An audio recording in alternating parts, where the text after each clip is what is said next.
Well, 2,500 employees are left without jobs after Tyson announced the closure of its Joslin facility. Tyson Foods is changing its beef business, closing 2 facilities and putting another up for sale.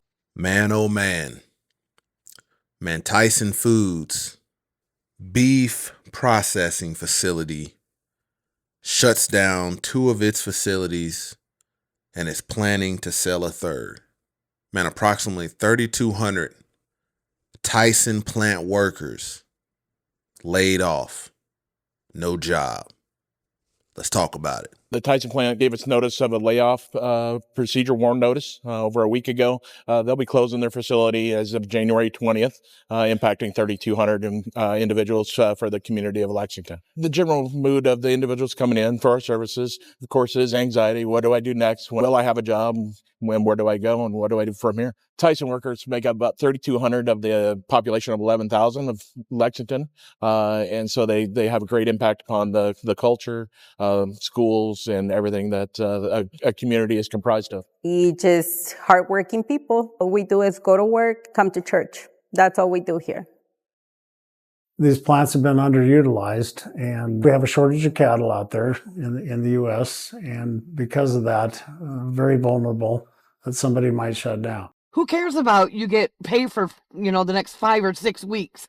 What are people supposed to do after that? What about the people that they hired a month ago? What about the people that they hired this month who can't get unemployment, that have left jobs and careers and everything else or relocated for this job? What are they supposed to do?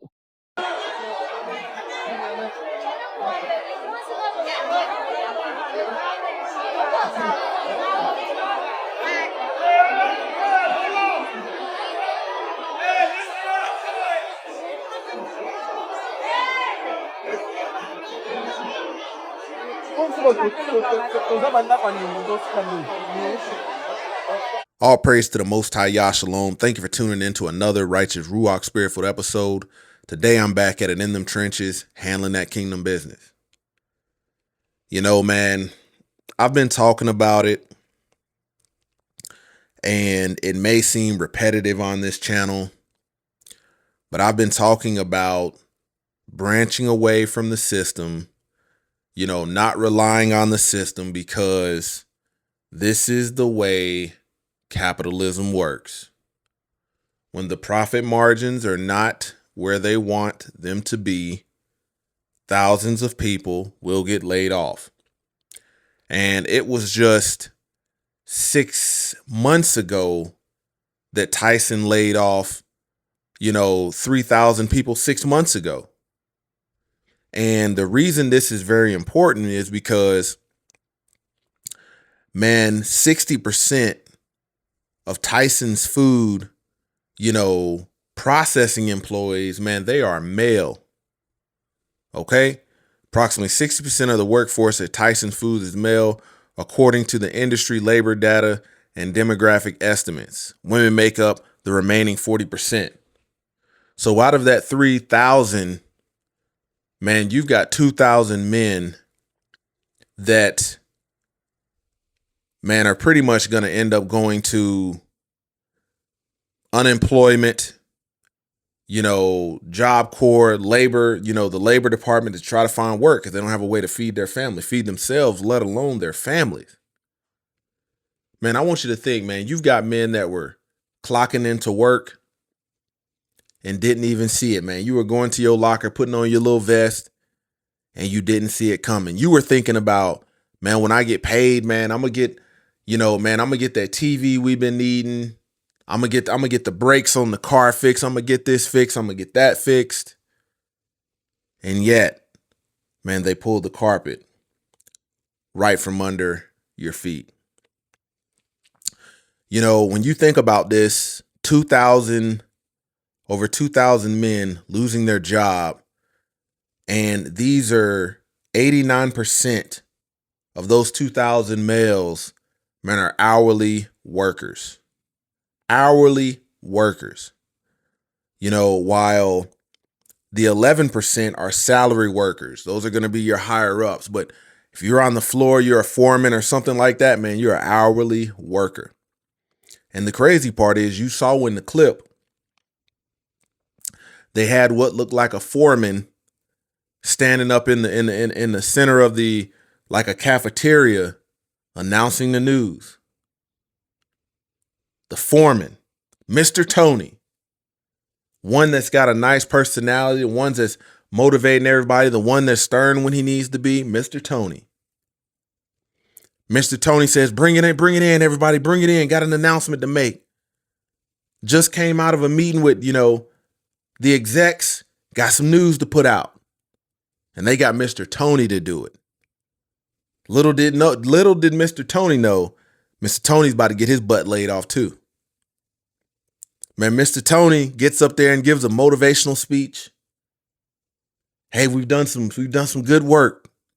Man, we've seen a lot of beef come and go.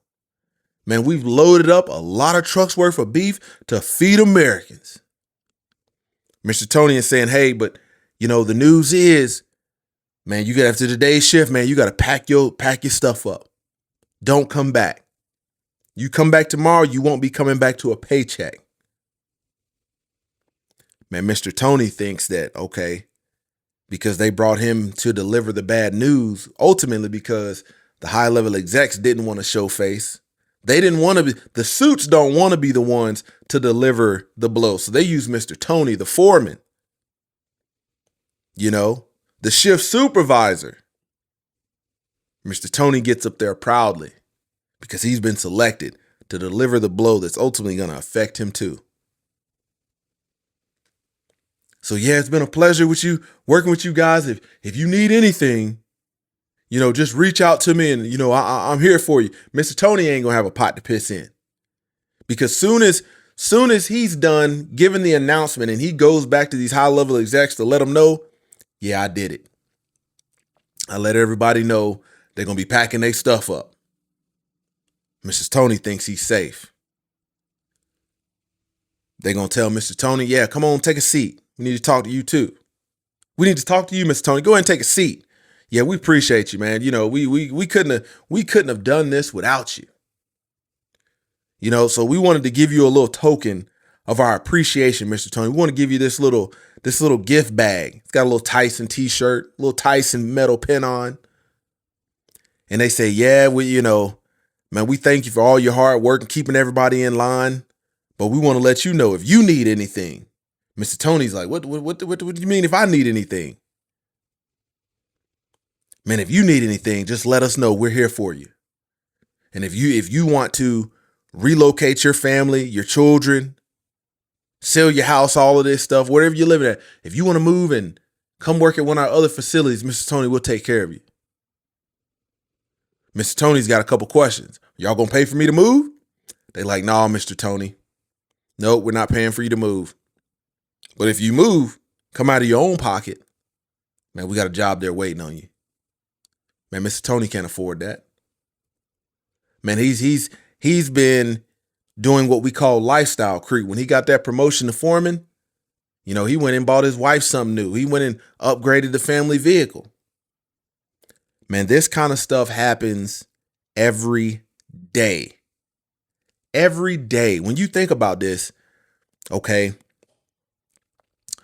man, the reason is, man, Tyson Foods was standing to lose about, $600 million because these factories have been operating below efficiency, below capacity because of the cattle shortage.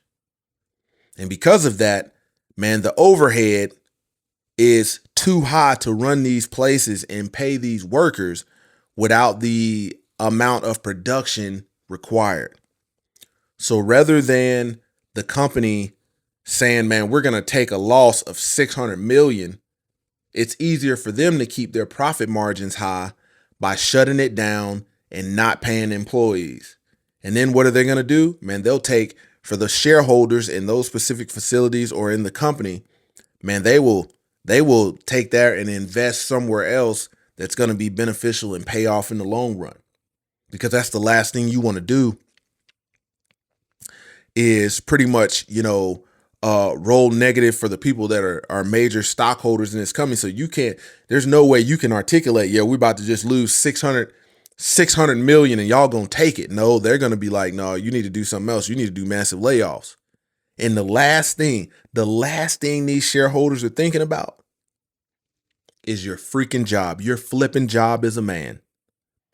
Man, they don't give a flip that your doggone alternator went out on your car. Your car need new tires. You showing up to work screeching because your tires bald. They don't give a flip. They don't give a dang that your baby needs medication and the coverage they don't give a flip about none of that.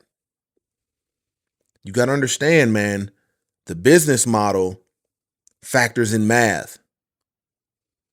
Bottom line, man, what is going to be our profit margin? Man, and if our profit margin falls below a certain percentage, man, we got to start laying people off. And you know what they do? They use people like Mr. Tony, the foreman, the shift supervisor to do it.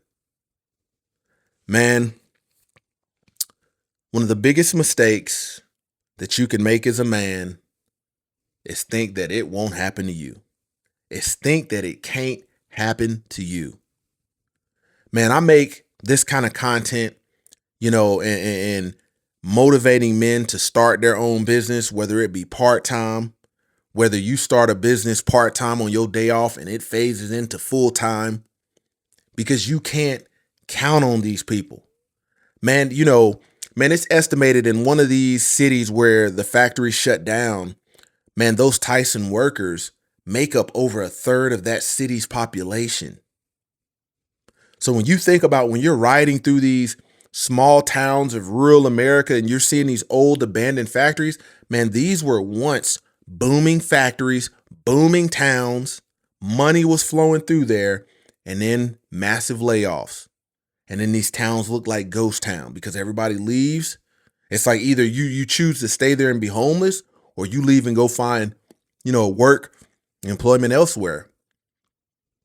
But these towns are going to be like that because, man, that's a lot of the money.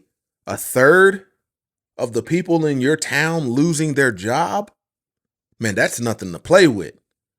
Walmart, grocery stores, everything's going to be impacted. Everything's going to be impacted. And this is where I said, man, one of the best plays you can, if you live in a rural area, man, start your own business, because these factories and things like that, man, if everybody in your city, let me give you an example. Everybody in your town is working at this, everybody gets excited. These Amazon factories come to these Amazon factories. Oh yeah, I'm going down there, get me a job, man. I'm be good for 30 years. No, you're not. No, you're not. They will build these facilities. They will build these mega facilities. And if profit margins 5-10 years later down the road are not where they need to be, man, they'll shut it down. They'll leave that building right there where it is, and they'll just let it fall apart. Or they'll sell it to somebody else. Man, these people care about their money, and you should care about your money too. That's why my business playlist, man, on my live stream I did yesterday, man, I gave men 15 small business ideas that you can start for less than $1,000 and get it off the ground. Now, I want you to think about this. Now, what if you were the employee that, man, you were working behind the scenes to get your business off the ground, and you've been doing it for 6 months to a year on your days off? Everybody else is like, man, I'm gonna try to get Mr. Tony's job. I'm gonna try to be shift supervisor, shift lead, safety foreman or whatever. You're trying to climb them ladders and you don't even know. Like, the labor department got a heads up that these factories were closing, but the employees didn't.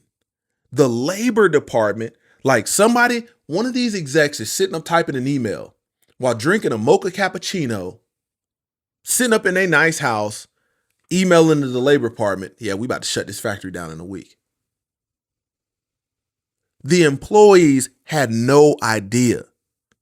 Man, think about if you were that employee, man, that's been scaling up your small business on the side. You might have got your small business to where you're at the point where you've got more business than you actually can handle on your days off. So, being laid off, yes, a setback, but man, you can scale up your business because now you got the time to do so. I want you to think about it. if you're making, like I said, man, 48%, it was a certain percentage that I went over yesterday, of men in America make less than $48,000 a year. That's less than $1,000 a week. That's $1,000 or less a week. And I want you to think about, man, if you 2 days a week was able to make that same 1,000 that you had to make working 40 hours in this factory, and they lay you off. Think about what a cushion that business would be if you had to scale it up and say, you know what? I'm gonna have to turn this thing 6 days a week and get it out the mud. At least you got something established to fall back on. 2,000 plus men, nothing to fall back on. That little bit of gas in their tank, man, that's all they got. That little bit of food in their refrigerator, man, that's all they got. Nobody's talking about, here's another aspect. This is where on my homestead channel, man, I talk about, man, you might want to learn how to grow you some food, raise your own stuff, stop counting on this stuff. Man, the ancestors only ate 1 meal a day. But in American population, the reason we have so much sickness, so many illnesses, because we're eating so much food that's outside of our normal, what we were designed to process. Man, your body will, if your mouth can chew it, your body will process it, but nobody's talking about the wear and tear and the damage that it does on you. You got to understand, man, the ancestors didn't eat meat every day. And here we are in America with a cattle shortage. Man, I live in the heart of cattle land. Man, there's just around where I live, man, there's over 2,500 acres, like backed up to my shooting range is cattle grazing, cattle all around me. And guess what? There's a shortage of it. Americans are eating too much beef. Some people on the internet saying, man, you better stock up before, but there's really no need. There's really no need. Man, you better find a way to, eat something that's going to be more beneficial to your body, like beans. That's going to give you a better nutrient profile than beef alone will. But yeah, man, it's a sad day for the unprepared man. A sad day for the man that, tells himself, man, he's safe from this, but he's really not. Man, approximately 3,200 Tyson food processing plant employees laid off. 2,000 of those being males, being men. Men that's got families, men that other people depend on. Like, what if you're working that job as a man to help out, your elderly parents or something? You've absolutely got nothing to fall back on. Brother, man, if you don't want to be in that predicament, you don't want to be in those circumstances, and if you're tired of, being delusional and saying, it's not going to happen to me, brothers, check out my business playlist, starting a business playlist. And I've got some exclusive information walking you through how to get this thing up off the ground, giving you ideas, giving you the ins and out of it. Because at the end of the day, you've got to put food on that table. You got to make sure you've got a roof over your head. But if you like content like this, or this content like this inspires you, man, hit that like button. Drop me a comment down below. Let's start the dialogue. Man, let me know what you think about this. What's your opinion of this? What would you recommend men do, according to what we're seeing? And then lastly, man, if you're serious about your journey of being a set apart man, especially in these last days, man, subscribe to the Set Apart Man YouTube channel. Turn your notifications on. That way you don't see when I'm dropping new videos. Man, I thank you for tuning into this, this episode, breaking news. Once again, this is the Set Apart Man, kicking that thing gun barrel straight. Until next time, stay set apart, stay disciplined, stay in the word of the Most High Yahweh.